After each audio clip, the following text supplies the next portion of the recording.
അതിൽ നമുക്കൊപ്പം ചേരുന്നുണ്ട്. അതിലിപ്പോൾ പ്രതിപക്ഷത്തിന്റെ പ്രതികരണം വന്നിരിക്കുന്നു. PC വിശ്വനാഥ് ഈ വിഷയത്തിൽ വളരെ ഷാർപ്പായിട്ടാണ് റിയാക്ട് ചെയ്തിരിക്കുന്നത്. ഈ സർക്കാർ എന്താണ് ചെയ്യുന്നത്? വിപണിയിൽ ഇടപെട്ട് വില പിടിച്ചു നിർത്താൻ ഈ സർക്കാരിന് സാധിക്കുന്നില്ല എന്നത് തെളിഞ്ഞിരിക്കുകയാണ് എന്നാണ് ഇപ്പോൾ PC വിശ്വനാഥ് തന്നെ പറയുന്നത്. ഈ സർക്കാർ എന്തുകൊണ്ടായിരിക്കും അതിൽ ഈ തെരഞ്ഞെടുപ്പിന് മുൻപ് ഇങ്ങനെയൊരു പ്ലാൻ ബിയിലേക്ക് പോയിട്ടുണ്ടാവുക? ഉറപ്പാണ് അത് പലതരം ശ്രമങ്ങൾ നടത്തി എന്നുള്ളതാണ്. ഇന്ന് ഞാൻ ഇതിന് ചേർത്ത് പറയാനുള്ളത്, ഇന്ന് സപ്ലൈകോ മാവേലി സ്റ്റോറുകളിൽ നിന്നാണ് സ്കൂളുകളിലേക്ക്, സംസ്ഥാനത്തെ സർക്കാർ സ്കൂളുകളിലേക്ക് ഉച്ചഭക്ഷണത്തിന് അരി നൽകുന്നത്. അരി നൽകേണ്ടതില്ല എന്ന് സപ്ലൈകോ MD പറയേണ്ട ഒരു സ്ഥിതി വന്നു. അങ്ങനെ സ്കൂളുകളിൽ അരി എത്തിയില്ല. എന്നിട്ട് വിദ്യാഭ്യാസ മന്ത്രി ഭക്ഷ്യമന്ത്രിയുടെ ഓഫീസിൽ ചെന്നൊരു ചർച്ച നടത്തിയിട്ടാണ് അരി നൽകാനുള്ള തീരുമാനമെടുത്തത്. അത്രയ്ക്കും സാമ്പത്തിക പ്രതിസന്ധി എന്ന് ഭക്ഷ്യവകുപ്പ് ആവർത്തിച്ച് പറയുന്നൊരു സാഹചര്യമുണ്ട്. പല വകുപ്പുകളിൽ നിന്ന് നെല്ല് സംഭരിക്കുന്ന ഇനത്തിൽ, സബ്സിഡി കൊടുത്ത ഇനത്തിൽ, പൊതുവിദ്യാഭ്യാസ വകുപ്പിന് സ്കൂളുകളിൽ അരി കൊടുത്ത ഇനത്തിൽ, അങ്ങനെ കിറ്റ് കൊടുത്ത വകയിൽ കിറ്റ് കൊടുത്തതിൻ്റെ തുക പോലും ഇതുവരെ സംസ്ഥാന സർക്കാർ ധനവകുപ്പ് അത് സപ്ലൈകോയ്ക്ക് നൽകിയിട്ടില്ലാത്ത സ്ഥിതിയുണ്ട്.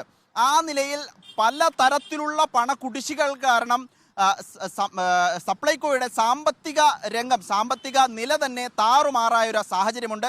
ഈ സാഹചര്യം പരിഹരിക്കാൻ ഒരു വിലവർധനയില്ലാതെ നടക്കില്ല എന്നാണ് ഭക്ഷ്യവകുപ്പ് കരുതുന്നത്. അതുകൊണ്ട് തന്നെയാണ് അടിയന്തരമായി വില കൂട്ടാനുള്ള തീരുമാനവും വന്നത്. നേരത്തെ അടിയന്തര പ്രമേയത്തിൽ പ്രതിപക്ഷം കാര്യമായി സപ്ലൈകോയെ വിമർശിച്ചിരുന്നു. ഈ വിമർശനങ്ങൾക്കൊക്കെ അടിസ്ഥാനം സാമ്പത്തിക പ്രതിസന്ധിയാണ്. സാമ്പത്തിക പ്രതിസന്ധി വന്നത് ഈ സബ്സിഡി കാലാനുസൃതമായി പരിഷ്കരിച്ചില്ല, സബ്സിഡി സാധനങ്ങളുടെ വിലയിൽ കാലാനുസൃതമായ ഒരു പരിഷ്കാരം വരുത്തിയില്ല എന്ന കാര്യത്തിൻ്റെ അടിസ്ഥാനത്തിലാണ് എന്ന വസ്തുതയാണ്. 2014 ശേഷം 10 വർഷങ്ങൾക്ക് ശേഷമാണ് ഈ 13 ഇനം സബ്സിഡി സാധനങ്ങളുടെ വില വർദ്ധിപ്പിക്കുന്നത് എന്നത് വളരെ പ്രധാനമാണ്. നമ്മളിപ്പോൾ 25% സബ്സിഡി എന്ന് പറയുന്നുണ്ടല്ലോ, അത് അന്നത്തെ വിലയനുസരിച്ചുള്ള 25% സബ്സിഡിയാണ്. ഇന്നത്തെ വില വരുമ്പോൾ വലിയ തുകയായി മാറുന്നത് ഇടക്കാലത്തെങ്കിലും വില പരിഷ്കരിച്ചിരുന്നില്ല. LDF സർക്കാരിൻ്റെ ആദ്യ സമയത്ത് 2016 പ്രകടന പത്രികയിലെ പ്രധാന വാഗ്ദാനമായിരുന്നു സപ്ലൈകോയിലെ സാധനങ്ങൾക്ക് വില കൂട്ടില്ല എന്ന്. 2021 തെരഞ്ഞെടുപ്പ് വന്നപ്പോൾ ഒരു ഗ്രാഫിക്സ് കാർഡ് തന്നെ LDF പുറത്തിറക്കിയിരുന്നു. ഇപ്പോഴും അതേ വില തന്നെയാണ്. സാധാരണ ഒരു 13 ഇനം സബ്സിഡി സാധനങ്ങൾ 2016 ഈ സബ്സിഡി സാധനങ്ങൾ എന്ന് നമ്മൾ പറയുമ്പോൾ ഈ 13 സാധനങ്ങൾ അത് നമ്മുടെ ഓരോരുത്തരുടെയും വീടുകളിൽ ആവശ്യമുള്ളതാണ്, വാങ്ങുന്നതാണ്. ചെറുപയർ, ഉഴുന്ന്, വൻകടല, വൻപയർ, തുവരപ്പരിപ്പ്, മുളക്, മല്ലി, പഞ്ചസാര, വെളിച്ചെണ്ണ, ജയ അരി, കുറുവ അരി, മട്ട അരി, പച്ചരി. ഇതിൽ ഏറെക്കുറെ എല്ലാം തന്നെ ഉപയോഗിക്കുന്നവർക്ക് ഇതിൽ എന്താണ് അവർ പറയേണ്ടത് എന്ന് തിരിച്ചു ചോദിക്കുമ്പോൾ അത് സർക്കാരിനെതിരായ ഒരു ജനവികാരമായി മാറുമെന്ന് സർക്കാർ തിരിച്ചറിയുന്നില്ലേ?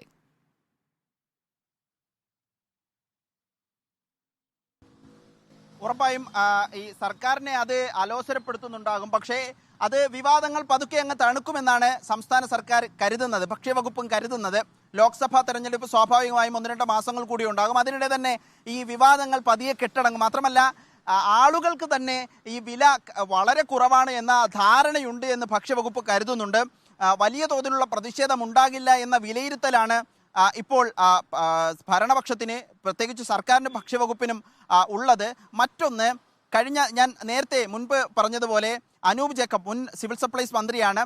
ഈ ഷാഫി പറമ്പിലിൻ്റെ അടിയന്തര പ്രമേയത്തിൽ സംസാരിക്കവേ അനൂപ് ജേക്കബ് പറഞ്ഞത് കാലാനുസൃതമായി വില പരിഷ്കരിക്കാത്തത് ഈ പ്രതിസന്ധിക്ക് കാരണമായിട്ടുണ്ട് എന്നായിരുന്നു. ഇതൊക്കെ ചൂടുപിടിച്ചാണ് പക്ഷേ ഭരണപക്ഷം പോകുന്നത്.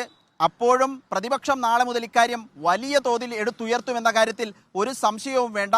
രാഷ്ട്രീയ പ്രചരണായുധമാക്കി വരും ദിവസങ്ങളിൽ ഈ ലോക്സഭാ തെരഞ്ഞെടുപ്പിലും ഈ വിഷയം ഉയർന്നു തന്നെ നിൽക്കുമെന്ന കാര്യവും നിസ്തർക്കമാണ്. ഏതായാലും പൊതുജനങ്ങളെ ബാധിക്കുന്ന, രാഷ്ട്രീയം എന്നതിനേക്കാൾ കവിഞ്ഞ് നമ്മളൊക്കെ സാധാരണക്കാർ കടകളിൽ പോയി ചെറിയ തുകയ്ക്ക് വിപണി ഇടപെടൽ എന്നത് വളരെ പ്രധാനമാണ്. ഇപ്പോൾ സബ്സിഡി സാധനങ്ങൾ ഉണ്ടായിരുന്നെങ്കിൽ, മുളകിനൊക്കെ സപ്ലൈകോയിൽ സുലഭമായിരുന്നെങ്കിൽ 250-ലേക്കും 230-ലേക്കും വില ഉയരുകയില്ലായിരുന്നു എന്ന് പറയുന്ന നാട്ടുകാരെ നമുക്ക് കാണാൻ കഴിയും. അത്തരത്തിൽ വിപണി ഇടപെടൽ എന്ന ഒരു സാഹചര്യം അവിടെ നിൽക്കുമ്പോഴും വലിയ തോതിൽ വില വർദ്ധിക്കുന്നു എന്നത് നാട്ടുകാരുടെ നടുവടിക്കുമെന്ന കാര്യത്തിൽ സംശയമില്ല.